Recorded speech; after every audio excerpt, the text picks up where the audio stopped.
En 1913, le célèbre mathématicien britannique Godfrey Harold Hardy reçut une lettre inhabituelle par la poste. Cela commençait par « Cher monsieur, je vous prie de me présenter comme commis au service des comptes du Port Trust Office de Madras avec un salaire de seulement 20 livres par an ». Il a ensuite présenté des affirmations apparemment scandaleuses, selon lesquelles son auteur avait fait des progrès surprenants sur une théorie des séries divergentes en mathématiques, et avait résolu un problème bien établi de la distribution des nombres premiers. En tant que mathématicien éminent, il n'était pas rare pour Hardy de recevoir des lettres de fanatiques et de cinglés, faisant des affirmations ridicules et des affirmations farfelues. À première vue, cela semblait correspondre à la facture. Pourtant, alors que Hardy commençait à regarder de plus près, il réalisa rapidement que cette lettre était quelque chose de complètement différent. Sur 10 pages, la lettre contenait 120 théorèmes mathématiques avancés. Certains, réalisa Hardy, semblaient être des redécouvertes indépendantes de concepts déjà éprouvés, tandis que d'autres semblaient entièrement révolutionnaires, déconcertant même le grand Hardy. Après avoir montré la lettre à son collègue, John Endenser Littlewood, Hardy a conclu que les résultats doivent être vrais, car s'ils n'étaient pas vrais, personne n'aurait eu l'imagination de les inventer. Immédiatement, il supposa que la lettre devait avoir été écrite par un mathématicien du plus haut niveau, une sorte de génie comme Euler ou Jacobi. Une seule question restait. Qui était cet homme mystérieux ? Cet employé indien qui gagnait 20 livres par an. Comment était-il possible que cet inconnu total ait atteint et même dépassé les plus grands esprits mathématiques du monde ? Le 22 décembre 1887, un enfant est né à Madras, en Inde, l'un des nombreux dans un pays qui comptait à l'époque près de 300 millions d'habitants. Il reçut le nom de Ramanujan, signifiant le frère de Rama, une divinité hindoue. Mais ce n'était pas n'importe quel enfant. Avant d'atteindre la puberté, Srinivasa Ramanujan était devenu un prodige des mathématiques, presque totalement par accident. À l'âge de 11 ans, il avait épuisé et dépassé les connaissances de 2 étudiants qui se trouvaient en pension avec sa famille. À 13 ans, il maîtrise la trigonométrie avancée sans professeur, seul, à partir d'un livre que quelqu'un lui a prêté, et commence à créer ses propres théorèmes. À 16 ans, il est tombé par hasard sur un exemplaire de l'ouvrage fondateur de George Shoebrajkar, une synthèse des résultats élémentaires en mathématiques pures et appliquées, et a commencé à travailler sur ses 5000 théorèmes. L'année suivante, Ramanujan a développé et étudié indépendamment les nombres de Bernoulli et a calculé la constante d'Euler-Mascheroni à 15 décimales, complétant à l'adolescence et sans mentorat ce que les plus grands esprits mathématiques du monde avaient minutieusement accompli au cours des siècles. Ses pairs et ses camarades de classe ont déclaré qu'ils le comprenaient rarement et qu'ils se tenaient simplement dans une admiration respectueuse. Le directeur de son école, tout en lui remettant un prix de mathématiques, a déclaré que Ramanujan méritait un score supérieur au maximum. En reconnaissance de ses capacités évidentes, Ramanujan a reçu une bourse lorsqu'il a terminé ses études secondaires pour étudier au prestigieux Government Arts College de Kumbakonam. Mais une fois là-bas, il ne pouvait se concentrer que sur les mathématiques, échouant la plupart de ses autres cours dans le processus et voyant sa bourse révoquée. Il quitterait l'école, puis reviendrait, puis repartirait, avant de prendre un emploi de commis du gouvernement de bas niveau. À travers tout cela, il a poursuivi des recherches mathématiques indépendantes à chaque occasion, vivant souvent dans la pauvreté et au bord de la famine, soutenu uniquement par son génie inhérent.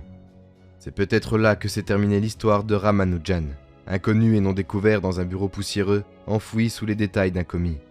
Il aurait pu en être ainsi, n'eût été une lettre qu'il écrivit en 1913 à J.H. Hardy.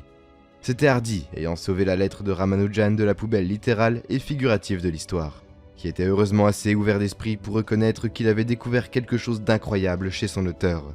Dans une bouffée d'excitation qui survient lorsque les compétents reconnaissent la virtuosité, il s'est immédiatement mis à tenter de faire revenir Ramanujan en Angleterre pour le rejoindre à l'université de Cambridge.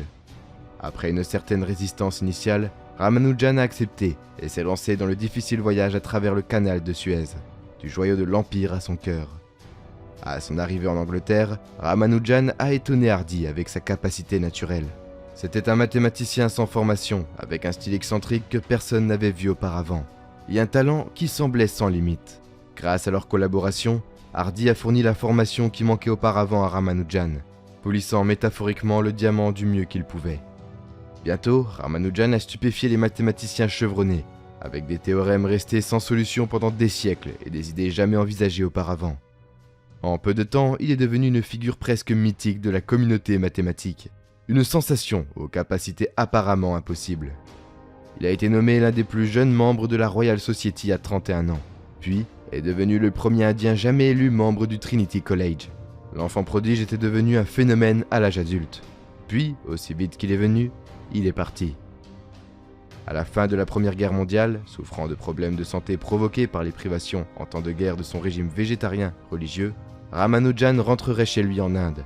Peu de temps après, il mourra à l'âge de 32 ans.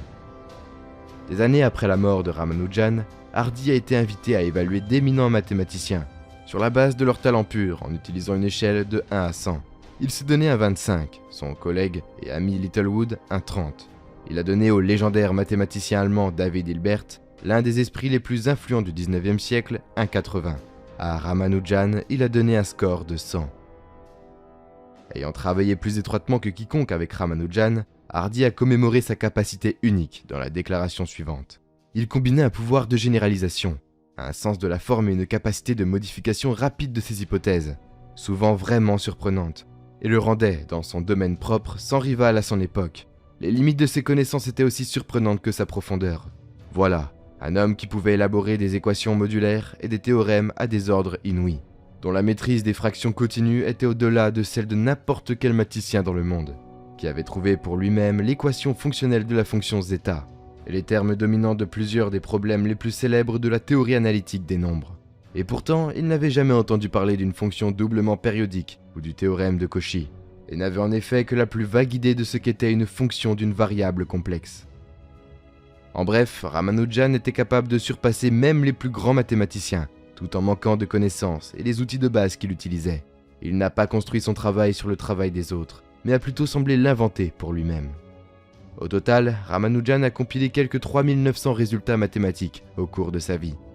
Depuis sa mort, presque toutes ses affirmations se sont avérées exactes, ouvrant des domaines d'études entièrement nouveaux et inspirant de nombreuses recherches supplémentaires.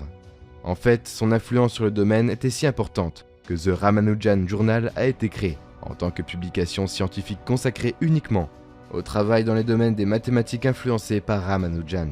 Mais au fil des années, quelque chose d'encore plus époustouflant est apparu, une autre couche de la légende de Ramanujan. Au fur et à mesure que la science et les mathématiques se sont développées et ont évolué, le travail de Ramanujan est devenu pertinent pour des voies d'études qui n'existaient même pas de son vivant, dans des domaines comme l'informatique, le génie électrique et l'étude des trous noirs.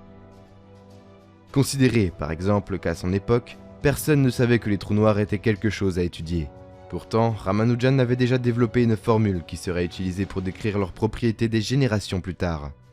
Comme l'a récemment décrit le mathématicien Ken Ono de l'université Emory d'Atlanta, en Géorgie, les formules de Ramanujan ont offert des aperçus de théories que Ramanujan n'aurait probablement pas pu articuler lui-même.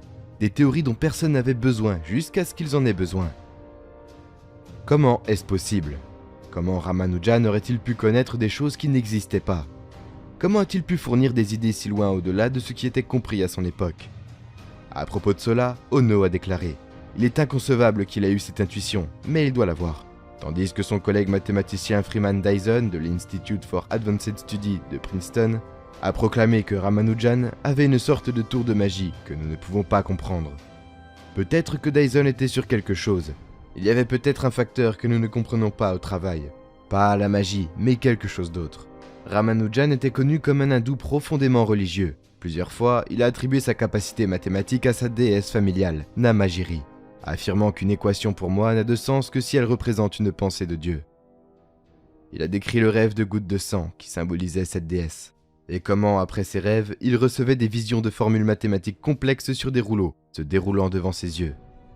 Cela peut sembler difficile à croire, ou peut-être comme si Ramanujan avait cédé à son excentricité, mais curieusement, ce n'est pas une histoire unique parmi les penseurs de haut niveau.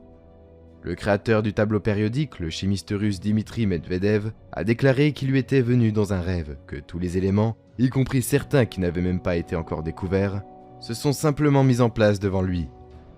Albert Einstein était célèbre pour ses expériences de pensée, dans lesquelles il s'asseyait dans une solitude tranquille et imaginait les résultats de concepts théoriques. C'est au cours d'une de ces expériences de pensée qu'il a trouvé la fameuse équation E égale mc2. Il existe de nombreuses histoires comme celle-ci, parmi les penseurs les plus légendaires de l'humanité. Des histoires d'inspiration aléatoire, tirées apparemment de nulle part. Mais il y a une explication, une qui va au-delà de la magie ou de la sérendipité. L'explication est quelque chose qui s'appelle les annales akashiques, du mot sanskrit akash, qui fait référence à l'essence de toute chose dans le monde matériel, ce que Platon et Aristote appelaient la quintessence. Les annales akashiques sont une base de données universelle de toutes les connaissances et expériences humaines. Cette base de données est censée être située sur un plan d'existence supérieur et accessible à tous et à tout moment. Les partisans du concept soulignent que même la tradition chrétienne semble faire allusion à l'existence de cette base de données. Dans Apocalypse 20:12, l'apôtre Jean écrit « Et je vis les morts, petits et grands, se tenir devant Dieu. Et les livres s'ouvrirent, et un autre livre fut ouvert, qui est le livre de vie. Et les morts furent jugés de ces choses qui ont été écrites dans les livres, selon leurs œuvres. » Ce livre de vie n'est-il qu'un autre nom pour les annales akashiques? Peut-être que lorsque Ramanujan a reçu des visions de formules mathématiques complexes, ou lorsque Medvedev a rêvé du tableau périodique, ou qu'Einstein a mené des expériences de pensée, ce qu'il faisait vraiment était d'accéder aux annales akashiques. Le plus fervent partisan de l'existence des annales akashiques n'est peut-être nul autre que Nikola Tesla. Dans son livre La plus grande réalisation de l'homme, publié en 1907, Tesla a déclaré que « Toute matière perceptible provient d'une substance primaire, ou ténuité au-delà de la conception, remplissant tout l'espace, l'akasha ou éther lumineux, sur lequel agit la vie, donnant prana, ou force créatrice appelant à l'existence, dans des cycles sans fin, toute chose et phénomène. » Une autre citation bien connue de Nikola Tesla est celle-ci. « Mon cerveau n'est qu'un récepteur, dans l'univers il y a un noyau, à partir duquel nous obtenons la connaissance, la force et l'inspiration. Je n'ai pas pénétré dans les secrets de ce noyau, mais sachez qu'il existe. » Cela pourrait-il expliquer pourquoi ces individus étaient si en avance sur leurs contemporains? Auraient-ils pu accéder aux annales akashiques, où toutes les connaissances et expériences humaines sont stockées? Cela peut également expliquer des enfants prodiges comme Mozart, qui n'auraient pas dû être en mesure d'atteindre leur niveau de compétence atteint à un si jeune âge. Ou pourquoi des inventions historiques comme le téléphone, l'avion et la théorie de l'évolution ont été développées, non seulement par Alexander Graham Bell, les frères Wright et Charles Darwin, mais indépendamment par d'autres à peu près exactement au même moment. Il s'agissait peut-être d'individus qui avaient accédé de manière indépendante aux connaissances contenues dans les annales akashiques. Pour Ramanujan, cela soulève une question importante. Apparemment, chaque année, ses travaux apportent de nouvelles révélations, de nouvelles applications pertinentes, que ce soit sur les trous noirs ou non. Il a déjà été spéculé qu'à l'avenir, le travail de Ramanujan pourrait avoir une pertinence cruciale pour les concepts de niveau supérieur tels que le voyage dans le temps, l'antigravité et l'énergie illimitée. La question est, si Ramanujan a effectivement accédé aux archives akashiques, cette base de données universelle de toutes les connaissances humaines, combien a-t-il appris? Quelle idée aurait-il pu nous laisser que nous n'avons pas encore découverte? Merci d'avoir regardé. S'il vous plaît, appuyez sur le bouton j'aime si vous aimez cette vidéo. Si vous êtes nouveau, abonnez-vous et appuyez sur le bouton de notification pour ne pas manquer les vidéos incroyables à venir.